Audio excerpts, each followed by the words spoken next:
मेरा नाम शेख शफी अहमद है। मैं गवर्नमेंट डिग्री कॉलेज पालनचा में हिंदी अध्यापक हूँ। मैं भद्राद्री कोत्तगुड़म जिला से आता हूँ। हम तेलंगाना राज्य से आते हैं। मैं आज प्रथम सेमेस्टर के बच्चों के लिए चीफ की दावत తెలుగు में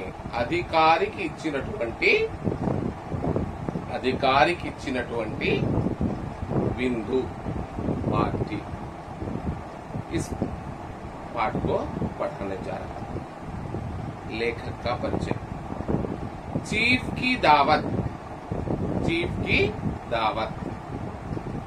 पाठ के रचयिता भीष्म सहानी जी हैं। चीफ की दावत पाठ के रचयिता कौन है? भीष्म सहानी जी हैं। भीष्म सहानी का जन्म सन 1915 में अविभाज्य भारत में रायबरेली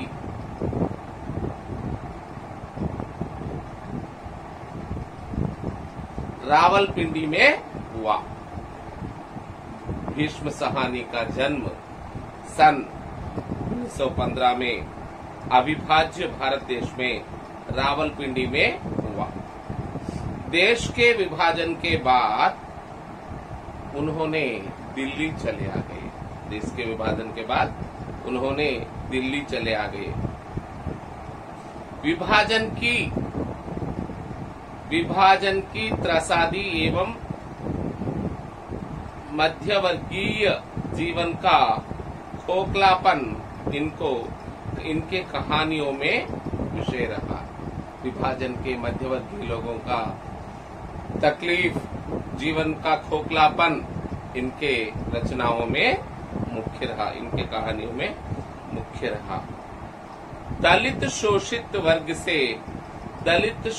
वर्ग के प्रति सहानुभूति इनकी कहानियों में स्पष्ट होती है।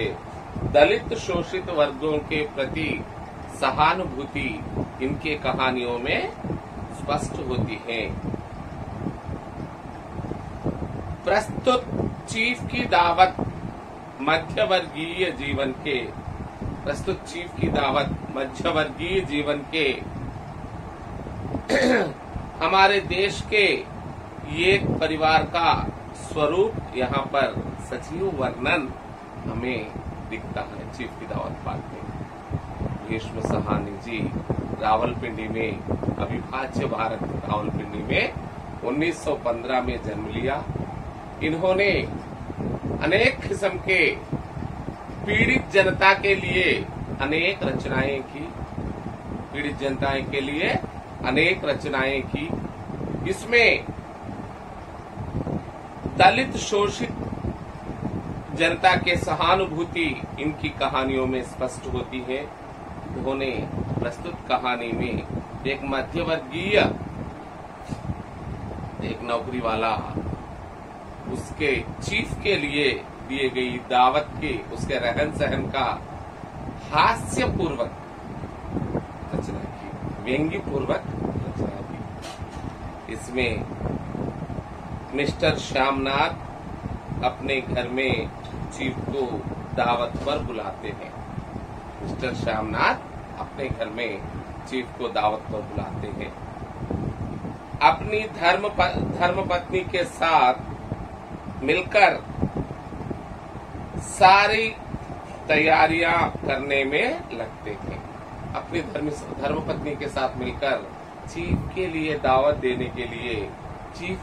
देने के लिए सारी तैयारियों में लग जाते हैं।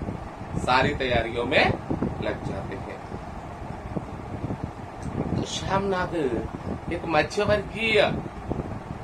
मध्यवर्गीय परिवार से आते हैं। उनके घर में इतना ऑफिशियल उन्नत वर्गीय समाज के लोगों के लिए जितना अच्छा सामान होता है, रहन सहन होता है, पहनावा होता है, खान पान होता है, यह सब मध्यवर्गीय घरों में नहीं रहता। लेकिन उन्होंने अपनी चीफ के लिए दावत बुलाई। अपने घर को चीफ की स्तर पर एक उन्नत वर्गीय सामाजिक व्यक्ति के स्तर पर संवारना चाहा। इसीलिए अपने घर की टूटी फूटी सारे सामान सुबह से ही छुपाने लगे। जो अच्छे अच्छे सामान दिखते हैं उसको सामने रखने लगे, दिखावे में रखने लगे। सुबह से बीवी श्यामनाथ की, मिस्टर श्यामनाथ की पत्नी और श्यामनाथ सुबह से पूरा थक कर यह काम करने लगे। शाम के 4 बजने को आए। सामान काम में फुर्सत सुबह से ही नहीं था। तो एक बार थके हुए श्यामनाथ जी आराम कुर्सी पर बैठकर सिगरेट पी रहे थे। आराम कुर्सी पर बैठकर सिगरेट पी रहे थे। उनको इतने में याद आया सारा सामान तो निपट गया। सारा टूटा फूटा सामान तो हम लोग छुपा दिए। जो अच्छा है उसे हम लोग सामने रख दिए। मगर बूढ़ी माँ का क्या होगा?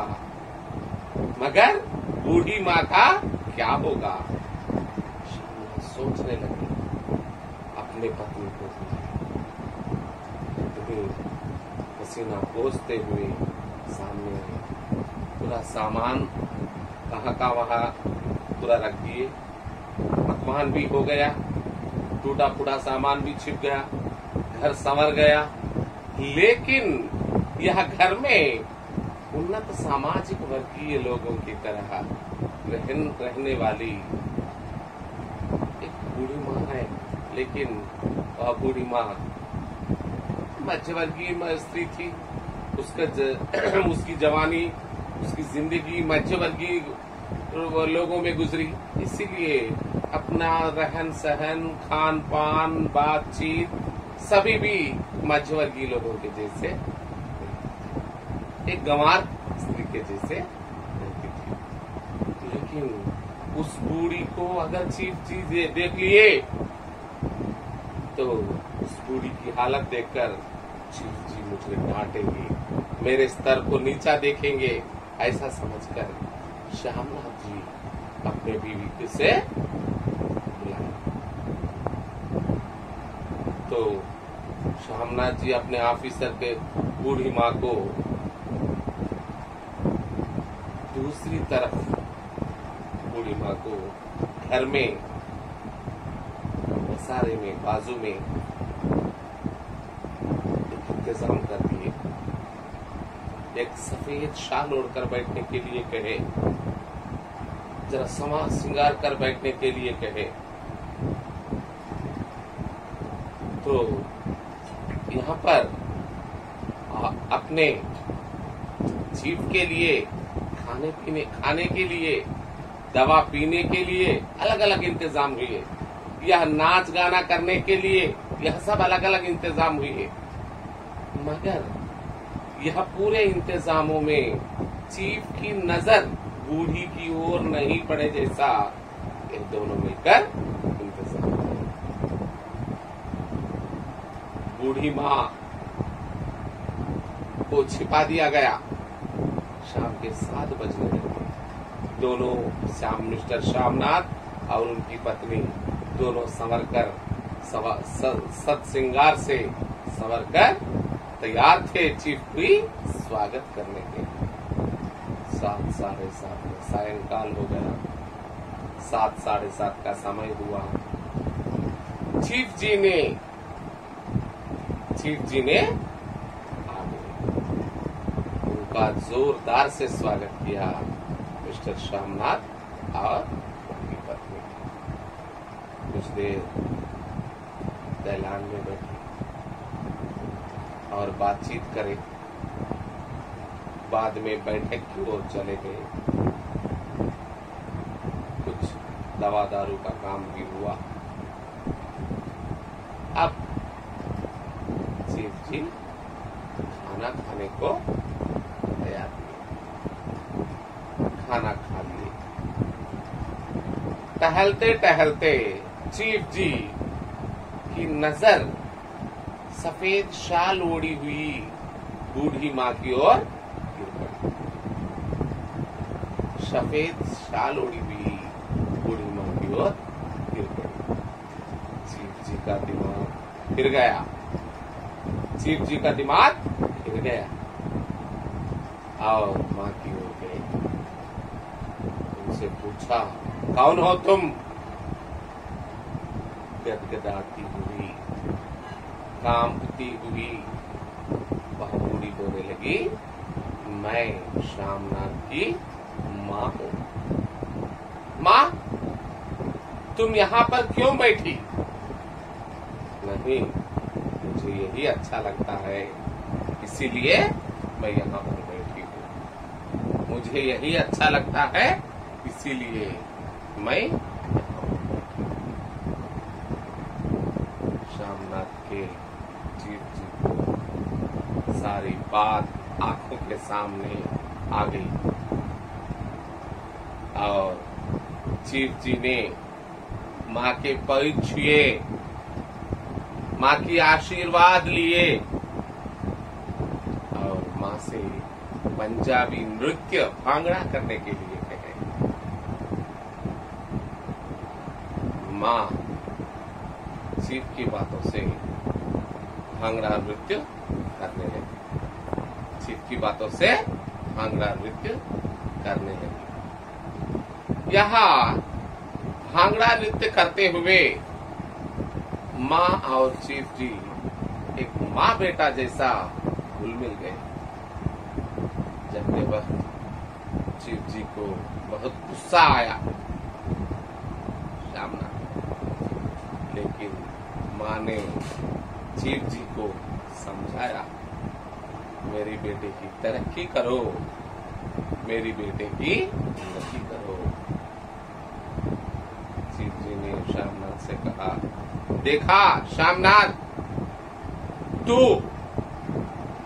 मेरी उन्नति के लिए, तेरी नौकरी में उन्नति के लिए अपनी बूढ़ी माँ को छुपाना चाहा, लेकिन बूढ़ी माँ से नजरअंदाज करना चाहा, दूर रखना चाहा, लेकिन माँ इतना सहने पर भी तेरी तरक्की की तमन्ना किया, तेरी तरक्की का इल्तिजा किया, तेरी तरक्की के लिए गिड़गिड़ाकर मुझसे पूछा। देख, माँ का दिल है, देख माँ का दामन है। श्यामनाथ का और उसके पत्नी का शर्म से सर झुक गया, शर्म के मारे सर झुक गया। श्यामनाथ के आंखों में आंसू आने लगे। चीफ जी ने कहा, आंसू पोंछ ले, पश्चाताप से बड़ी शिक्षा कोई नहीं होती। इसीलिए तुझे समझ में आई माँ की अहमियत, इसीलिए तू आज पश्चाताप से रो रहा है। मैं तेरी नौकरी में उन्नति के लिए कोशिश करूंगा, कहते हुए चीफ जी ने चले गए। माँ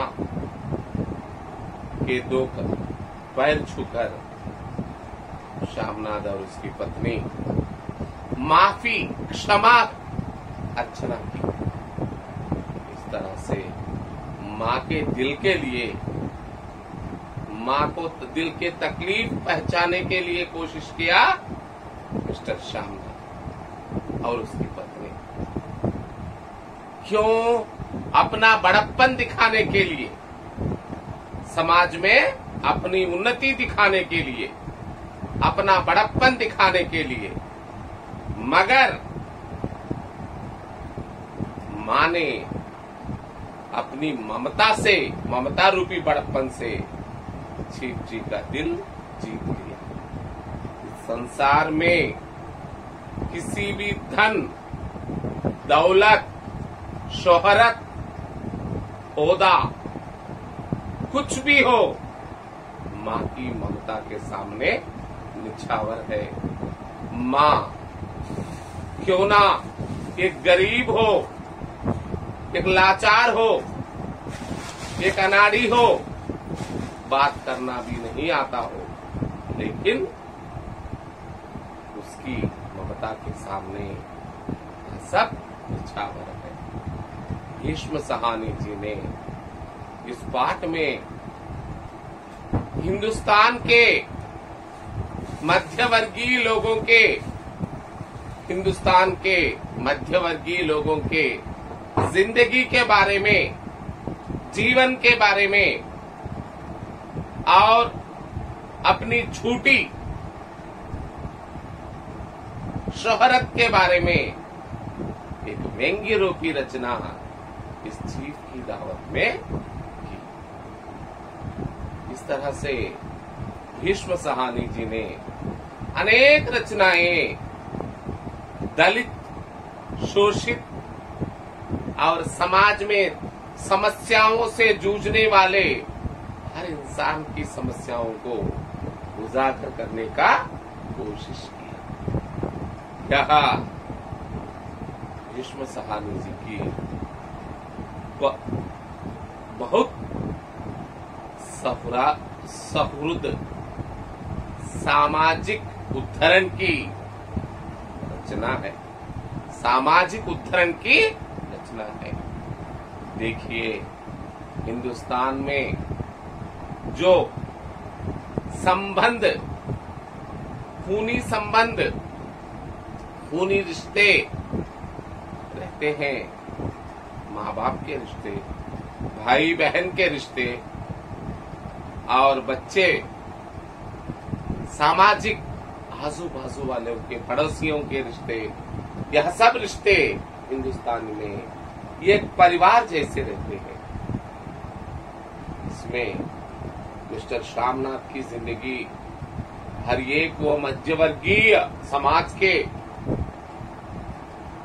अपने बुजुर्गों को, अपने माँ बाप को अनदेखा करने वाले हर एक औलाद के लिए यह पाठ एक आंख खोल देने वाला है। इसीलिए ऐसे समाजोद्धारण रचनाएं मिस्टर श्यामनाथ जी ने बहुत किए।